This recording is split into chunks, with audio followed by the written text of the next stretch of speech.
نهائي السوبر الافريقي الاهلي المصري واتحاد العاصمه الجزائري المقام على الاراضي السعوديه. الفيفا او اتحاد الكوره الافريقي طالب 18 لاعب من كل فريق فقط لا غير. طبعا مارسيل كولر واخد 23 لاعب، لازم يشيل 5 من اللعيبه اللي معاه عشان تبقى القائمه 18 لاعب فقط.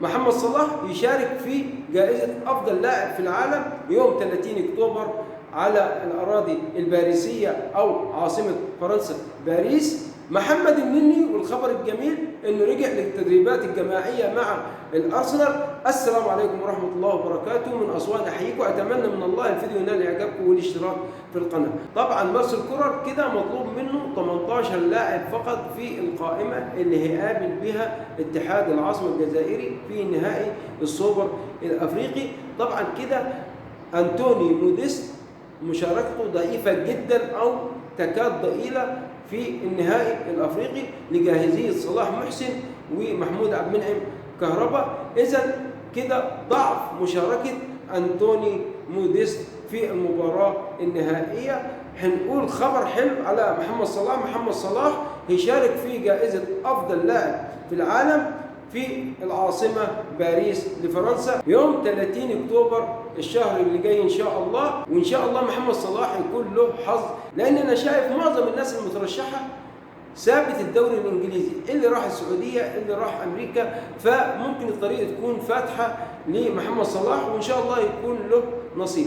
الخبر الأجمل والأجمل أن محمد النني رجع للتدريبات الجماعية مع الأرسنال، وسبحان الله ميكل أرتيتا المدير الفني للأرسنال الأسباني الجنسية، وعلى الرغم أن اللاعب محمد النني راجع من إصابة طويلة من يناير اللي فات حتى الآن ما لعبش كورة، ولكن الأسباني ميكل أرتيتا معتمد على محمد النني اعتماد كامل وفي القائمة محليا ودوليا مع الأرسنال. شوف اللاعب دون مخضرم فعلا، اللاعب دون ماسك كيانه فعلا في الأرسنال، لذلك أرتيتا الأسباني قال لك لا ده لازم يكون معايا في القائمة محليا ودوليا، مش خايف على مستوى اللعيب، لا مع ان اللعيب لا راجع من إصابة كبيرة أو أشهر ما لعبش كورة، ولكن مخليه في القائمة المحلية والدولية، ودي حاجة كبيرة جدا وشرف كبير جدا لنا إن لاعبنا يكون مصاب الإصابة الوقت ده كله، ولكن أرتيتا الأسباني يعتمد عليه